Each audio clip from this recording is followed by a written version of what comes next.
Good afternoon. Today I'm here with my husband, Bill Janosic.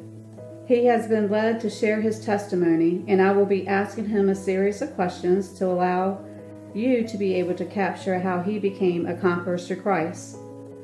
To begin, I'll provide you with a little snippet of Bill's story. On January 14, 2014, Bill was involved in a very bad car accident, which basically changed his life. I'd like to first start off with asking Bill a couple questions. First question is, what was life prior to your accident? Well, prior to my wreck, I was a professional financial crime investigator. So I spent a lot of time working on cases that usually were some type of fraud, whether it be fraudulently getting someone's credit card in their name, or whether it be something a little bit more advanced.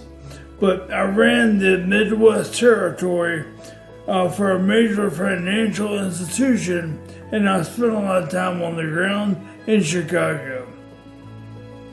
Okay, can you share with us a little bit about how family life was? Absolutely. From the time they were born, my kids were my life. My boys, Matthew and Daniel, really were the reason that I felt like I was put on this planet, was to be a good dad to them. And no spirit no expense to do that. It was everything I did to make them happy. And I'll be honest with you, lots of people will tell you to this day, if you were to catch someone from back in that time frame, or ask them, it was like the Three Musketeers, me and them, no matter what, at all times. Tell me a little bit about how fitness played a part of your life. Well, probably about pretty close to 20 years ago now, I worked myself into good shape. And because I was fortunate enough to be able to do that, I felt like I needed to help others to do that as well. So what I did was I became a personal fitness trainer, and I worked with people that with any kind of client that came to me and wanted to be in better shape. So whether it be lose weight, whether it be specific to a sport or something like that, I worked with them. I did my homework to figure out what they were trying to get, and then I went on to be able to train them in such a way where it would be beneficial to their desired results.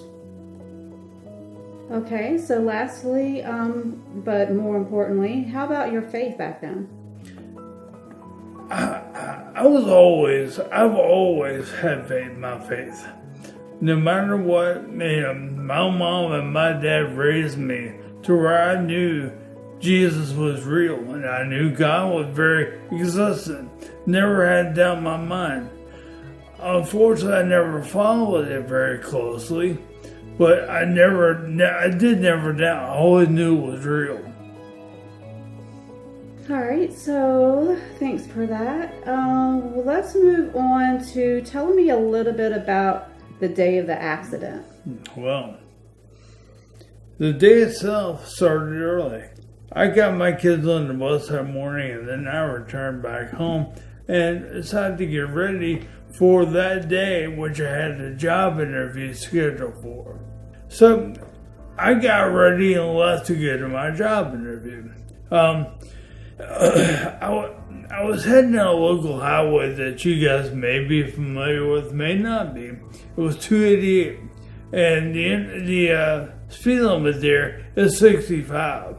So somehow on the way that morning, I was in the area of Kuala Road, and for whatever reason, the truck that was driving in front of me was carrying a load of trash cans, Herbie South trash cans. I'm sure you know the one. They're 3 foot tall, green, and you keep them outside your house. Take them out to the road once a week. Well, the guy in front of me was driving, and one of those flew out of the back of his truck. So I swerved to miss it, which I did successfully, which caused me to run off the road to do that, but I did.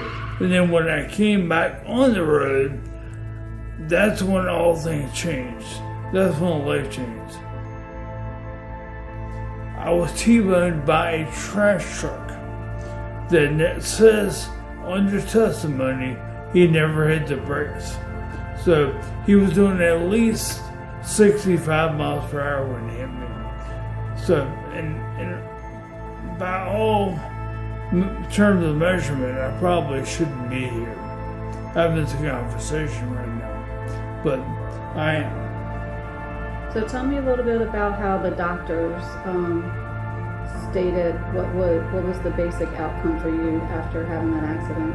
Well, immediately the trauma doctors that checked me out and tried to figure out what the problem was, they assessed me and they came back and said that I had received a extremely severe traumatic brain injury. And also by testing results, I received what's called a DAI, diffuse axonal injury. And unfortunately, the accident itself caused me to go into a coma. And I was in that coma consecutively for about 32 days. Now, the doctors told my family if they wanted to help, the best thing they could do is to help plan my funeral. Because as it was known back then, the accident was bad enough to where I probably wasn't going to survive that. Well, a couple of days went on, and I was still surviving. And then they came back and told my family, well, he might survive, but he could very easily be in a permanent vegetative state. We don't know if he's ever going to be more than that.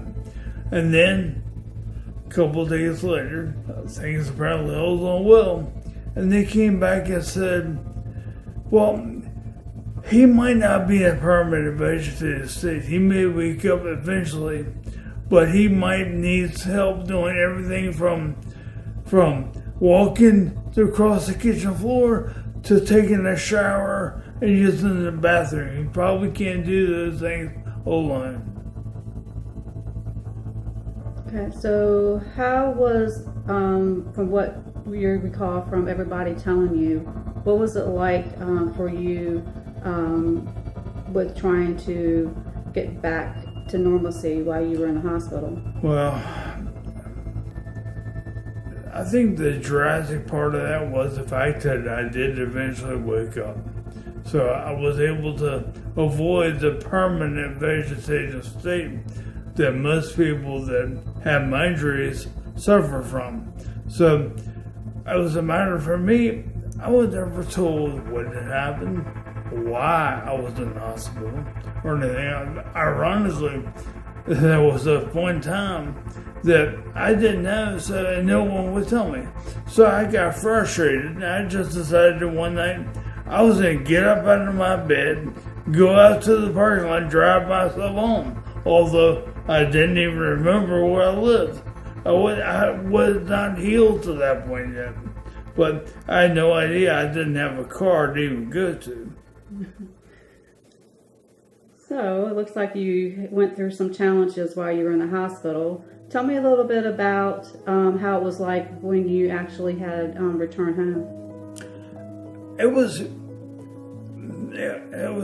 great to be able to be home, great to be able to get home.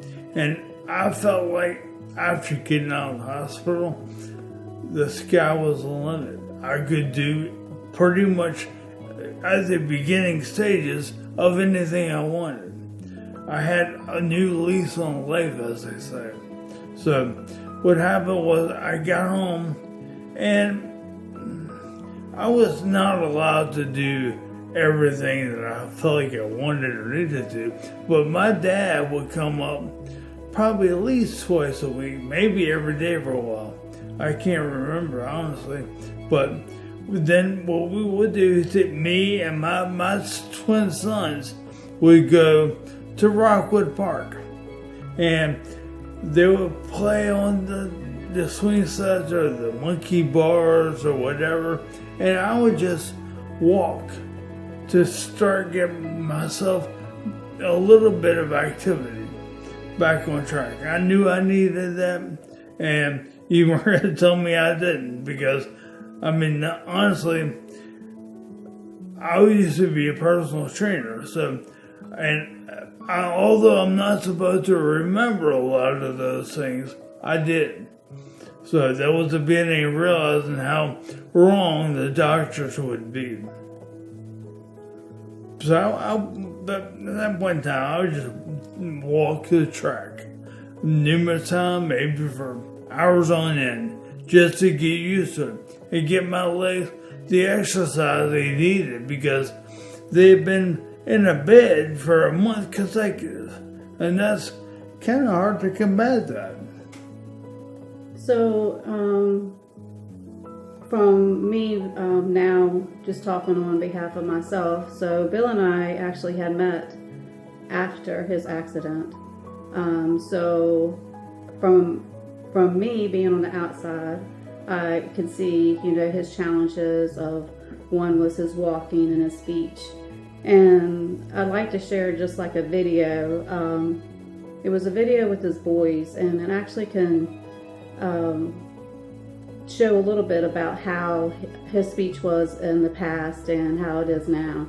And I still remember the day, the first time me and Bill had been together for quite a little bit, and he had this video, and he showed it to me, and he actually sent it to me in a text. And I still remember the day when I first watched that video. It actually made me break down and cry.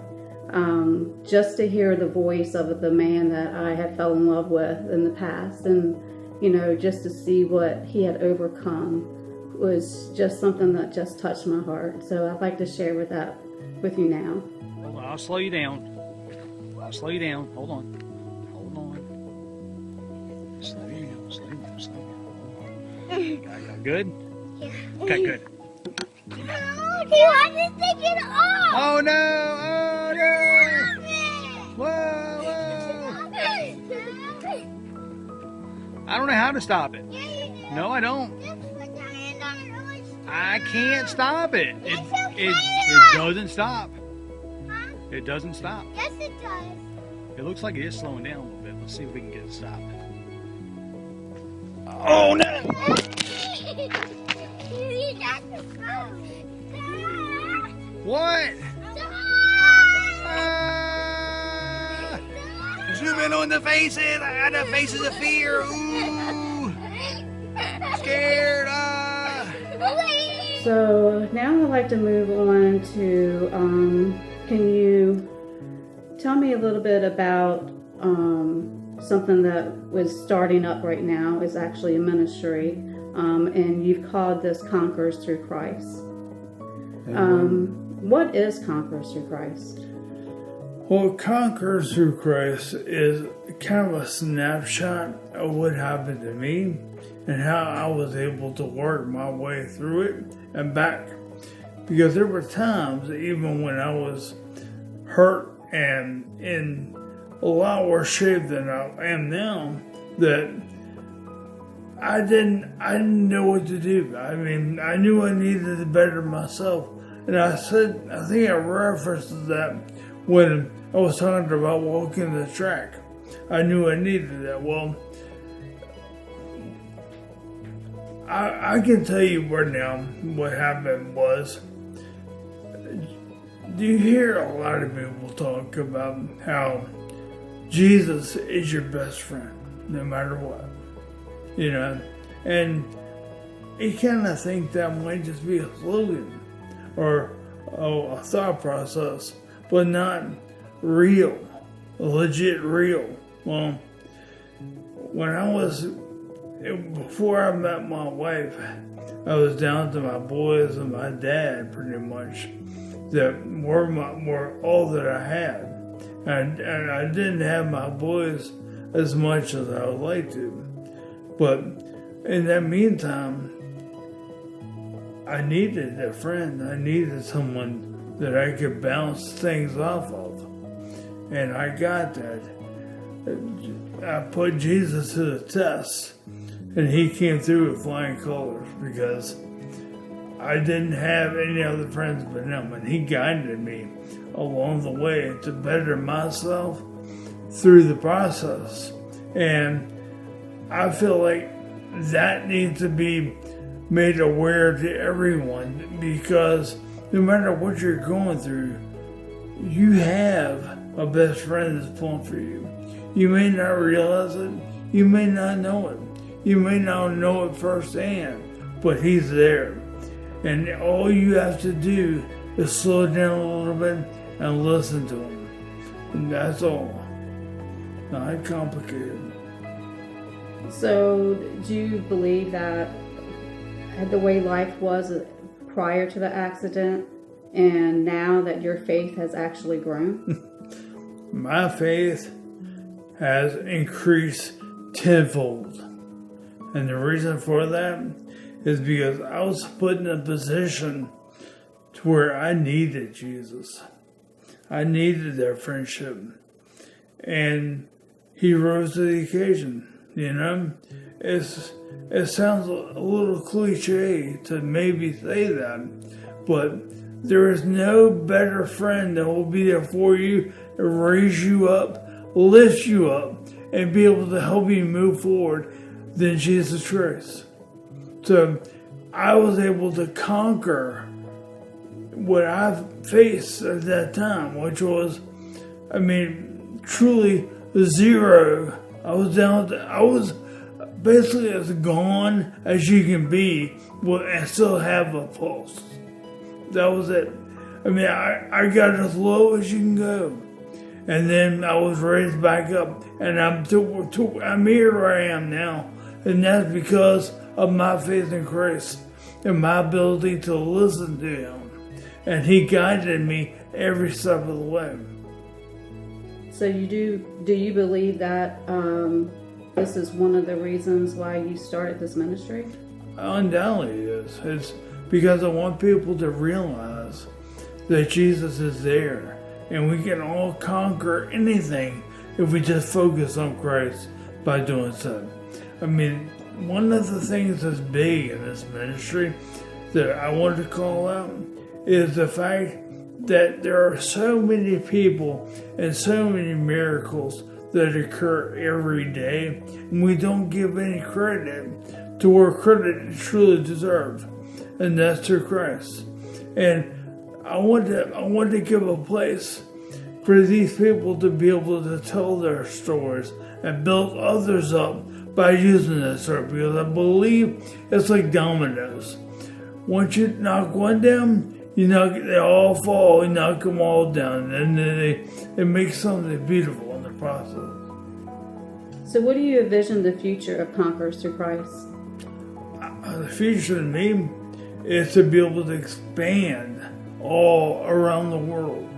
I want everyone to realize that they can conquer through Christ, through Jesus, because that's what he wants for us in every way. And I want people to be able to think about whenever something bad happens, well, man, that Bill guy, he conquered through Jesus. Maybe I should too. And then that's what they can do. They can quiet their lives down, minimize what goes on around them, and focus on that word, because we all can hear that word. It all speaks to us every day. We just unfortunately call, in some cases, our conscience, when that couldn't be further from the truth. It's the voice of God himself. Amen. How have you promoted Conquerors? Well, one thing we're doing right now is we're working on a lot of events where we go out to the events, set up a table, talk to people, kind of shake their hand, let them know what we're saying or what we're about. Maybe get stories from them, because that's the bread and butter of it all. It's stories. I want this to grow so big eventually that I can pass it down to my kids and they keep it going too. But what else we do to promote Conquers is the fact that we're about to go in a store and to sell our products, our shirts, our new hats that I would recommend you look into. See our Conquers right there, and then our bracelets. And one thing I like about the bracelets is the bracelets will tell you. You put it on your wrist like a normal bracelet, and whatever you do in life, whatever you touch with your right hand or left hand, put it on that wrist. And then when you touch it, glance down and think about what you're doing, and think about it how it make him proud. That's what the bracelet is all about. So I would really hope to be able to promote that, promote the shirts, promote the general lifestyle, because people need to understand and remember that they're supported by Jesus Christ through it all. Okay, so tell us, how can others reach you through like social media? Well, we have a Facebook page. It's called Conquers Through Christ.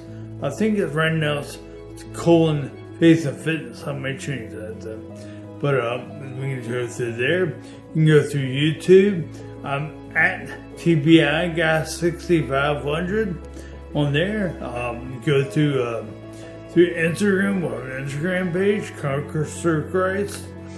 Twitter at Conks through THRU Christ. So follow us there. You can reach us any way you want. We have a website. It's conquers-christ.com. Please come out. Please be a part of it. And message me all you want. I'll get back to you eventually, I promise. Well, thanks, Bill, for sharing your story with us today. We're hoping that each of y'all will actually come share the story with us. You can also reach us at conquers@myyahoo.com. If you would like to reach out to us, please send us an email. We would love to be able to speak with you. And if you have any other questions, thank you guys, and we hope that you enjoyed the story.